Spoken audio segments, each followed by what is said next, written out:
महाभारत में भगवान कृष्ण ने जरासंध को 17 बार पराजित किया, तो 18वीं बार वे युद्ध भूमि से क्यों भाग गए? आइए जानते हैं इस वीडियो में। नमस्कार दोस्तों, स्वागत है आपका हमारे चैनल में।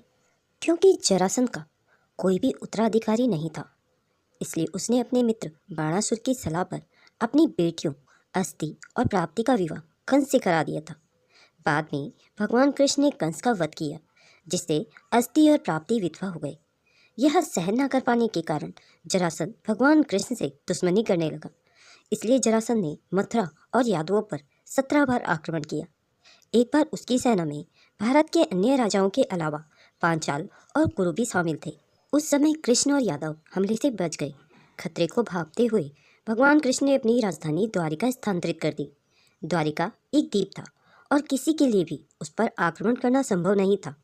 कृष्ण ने जरासंध की शक्ति को कम करने के लिए अभियान शुरू किया। एक एक करके उसके शक्तिशाली सहयोगियों जैसे कालयवन, नरकासुर, हंसा, डिंबक को खत्म कर दिया।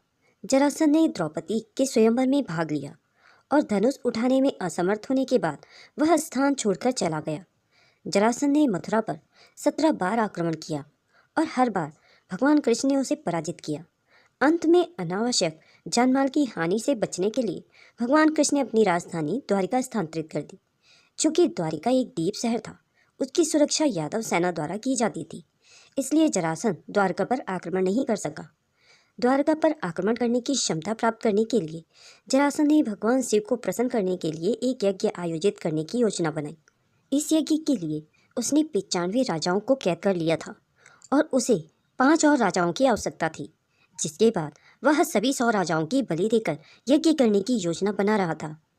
जरासंध ने सोचा कि वह यज्ञ उसे शक्तिशाली यादव सेना से जीतने में मदद करेगा। जरासंध द्वारा पकड़े गए राजाओं ने उन्हें जरासंध से छुड़वाने के लिए भगवान कृष्ण को एक गुप्त संदेश लिखा।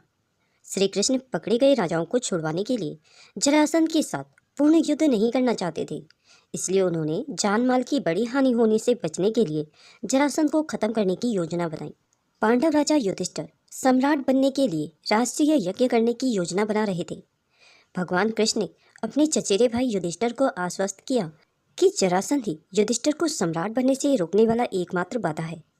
भगवान कृष्ण ने जरासंध को खत्म करने के लिए युधिष्ठिर के भाई भीम को जरासंध के साथ द्वंद्व युद्ध में कुश्ती लड़ने के लिए तैयार किया। कर्ण की तरह ही जरासंध भी दान देने में माहिर था।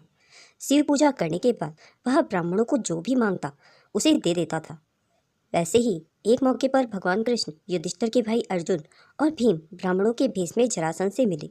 भगवान कृष्ण ने जरासंध से कहा कि वह उनमें से किसी एक को कुश्ती के लिए चुने। जरासंध ने कुश्ती के लिए बलवान भीम को चुना। दोनों ने 14 दिनों तक द्वंद्व युद्ध किया, परंतु तब भी भीम नहीं जीत पाए, क्योंकि जरासंध को आसानी से नहीं मारा जा सकता था। द्वंद्व युद्ध में भीम ने जरासंध को जांग से उखाड़कर कई बार 2 टुकड़े कर दिए, लेकिन वह टुकड़े हर बार जुड़कर फिर से जीवित हो जाते थे और जरासंध फिर से युद्ध करने लगता था। भीम भी लगभग थक ही गए थे। 14वें दिन भगवान कृष्ण ने एक तिनके को बीच में से तोड़कर उसके दोनों भाग को विपरीत दिशा में फेंक दिया। भीम भगवान कृष्ण का इशारा समझ गई। उन्होंने वही किया। उन्होंने जरासंध को 2 फाड़ करके अलग अलग दिशा में फेंक दिया। इस तरह जरासंध का अंत हो गया, क्योंकि विपरीत दिशा में फेंके जाने से शरीर के दोनों टुकड़े आपस में नहीं जुड़ पाए और जरासंध की मृत्यु हो गई। उसकी मृत्यु के बाद पांडवों ने जरासंध द्वारा कैद किए गए सभी 95 राजाओं को रिहा कर दिया और जरासंध के बेटे सहदेव को मगध का राजा बना दिया। इस प्रकार मगध के नए शासक सहदेव के साथ ये 95 राजा पांडवों के सहयोगी बन गए, जिन्होंने बाद में महाभारत युद्ध में भाग लिया। जय श्री कृष्ण। दोस्तों, अगर यह वीडियो आपको पसंद आई हो तो इसे लाइक और शेयर करना ना भूलें। अगर आप मेरे चैनल में नए हैं और ऐसी ही रोचक कथाएं सुनना पसंद करते हैं तो मेरे चैनल को सब्सक्राइब करें। वीडियो को अंत तक देखने के लिए आप सभी का बहुत बहुत धन्यवाद।